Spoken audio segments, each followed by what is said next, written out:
बांका से बड़ी खबर। कोर्ट परिसर में स्वच्छता नियमों की धज्जी उड़ाने का मामला सामने आया है। व्यवहार न्यायालय परिसर में दो व्यक्तियों को पान गुटखा खाकर थूकते हुए रंगे हाथों पकड़ा गया है। न्यायालय प्रबंधक प्रेमजीत शेखर ने इस मामले में बांका थाने को आवेदन देकर FIR दर्ज करने की मांग की है। पकड़े गए लोगों की पहचान कटोरिया के भेलवा गांव निवासी अमीन अंसारी और अमरपुर के कुमारखाल गांव निवासी विनोद कुमार मंडल के रूप में की गई है। न्यायालय परिसर में गंदगी फैलाने और नियम तोड़ने वालों के खिलाफ अब सख्त कार्रवाई की जाएगी।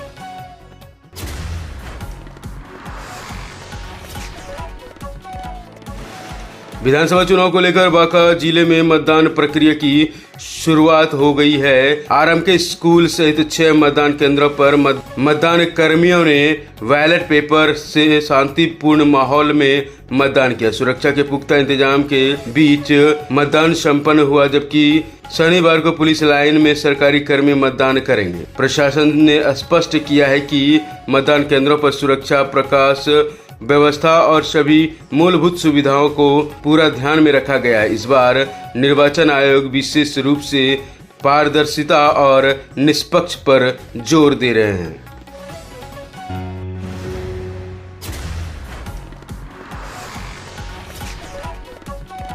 विधानसभा चुनाव को लेकर बांका में सुरक्षा और पारदर्शिता सुनिश्चित करने के लिए प्रशासनिक हलचल तेज हो गई है। इसी क्रम में पुलिस पर्यवेक्षक और SP उपेंद्र नाथ वर्मा ने PVS कॉलेज स्थित स्ट्रांग रूम का निरीक्षण किया। उन्होंने EVM और VVPAT मशीनों की सुरक्षा व्यवस्था और प्रबंधन की गहन जांच की। इस दौरान ड्यूटी पर तैनात अधिकारियों को आवश्यक दिशा निर्देश दिए गए।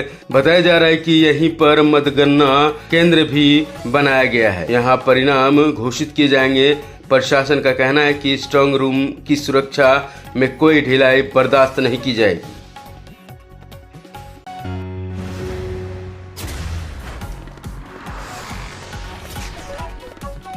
विधानसभा चुनाव को सफल और निष्पक्ष रूप से संपन्न कराने के लिए मतदान कर्मियों को दूसरे चरण का प्रशिक्षण दिया गया।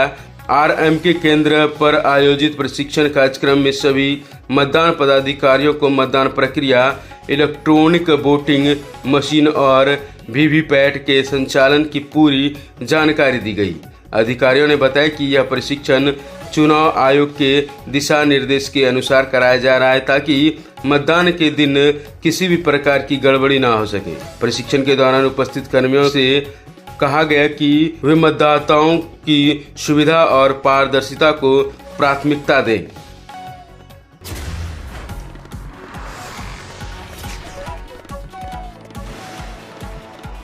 बौसी थाना क्षेत्र से एक चिंताजनक मामला सामने आया है, जहां एक नाबालिग लड़की बीते 27 अक्टूबर से लापता। पिता ने थाने में आवेदन देकर बताया कि उन्होंने बेटी की हर जगह खोजबीन की, लेकिन उनका कोई पता नहीं चल पाया।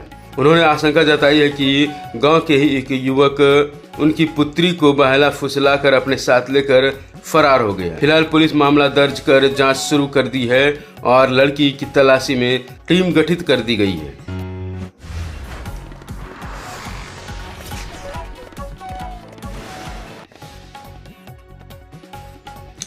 अक्षय नवमी के पावन अवसर पर बांका के प्रसिद्ध मधुसूदन मंदिर श्रद्धालुओं की भारी भीड़ उमड़ी। भक्तों ने अम्बाला वृक्ष के नीचे पूजा अर्चना की और भगवान मधुसूदन को पंचामृत स्नान कराकर विशेष पूजा की। माना जाता है कि इस दिन अम्बाला वृक्ष की पूजा से अक्षय पुण्य की प्राप्ति होती। श्रद्धालुओं ने पापाहारणी सरोवर में स्नान कर लक्ष्मी नारायण मंदिर में भी दर्शन किया। पूरा परिसर भक्ति गीतों और पूजा पाठ से गुंजायमान रहा।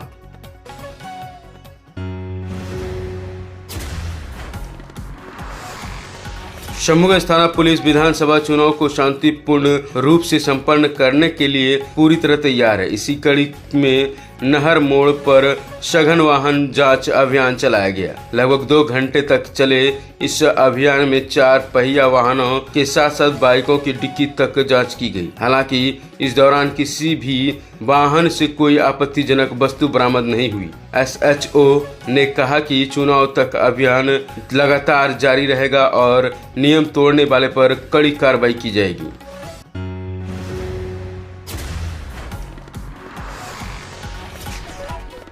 खेसर थाना क्षेत्र के डलवा मोड़ पर विधानसभा चुनाव को लेकर विशेष चेक पोस्ट बनाया गया है, जहां दिन रात लगातार वाहन जांच अभियान चलाया जा रहा है। दंडाधिकारी मयंक कुमार और खेसर थाना के अपर थाना अध्यक्ष संजय कुमार सिंह के नेतृत्व में बीएसएफ जवान ने कई वाहनों की जांच की। यातायात नियमों का उल्लंघन करने वाले चालकों से 20,000 रुपए का जुर्माना वसूला गया। पुलिस ने साफ कहा कि कानून तोड़ने वालों की किसी भी कीमत पर बख्शा नहीं जाएगा।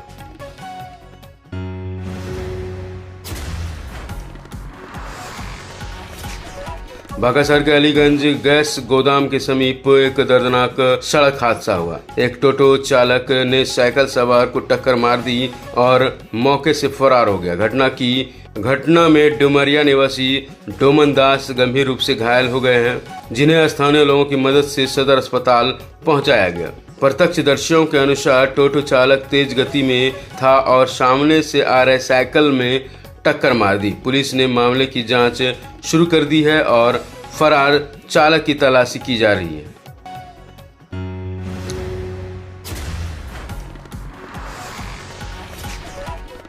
रजौन प्रखंड क्षेत्र के एक गांव से एक महिला के फरार होने की मामला सामने आया है। पति ने थाने में आवेदन देकर बताया कि उनकी पत्नी पिछले कुछ दिनों से किसी अज्ञात मोबाइल नंबर पर लगातार बात कर रही थी। फिर अचानक वह अपने 13 वर्षीय बेटे और पति को छोड़कर घर से चली गई। पति ने आशंका जताई है कि इस मामले में कुछ और लोग भी शामिल हो सकते हैं। पुलिस ने शिकायत दर्ज कर जांच शुरू कर दी है और महिला की तलाश जारी है।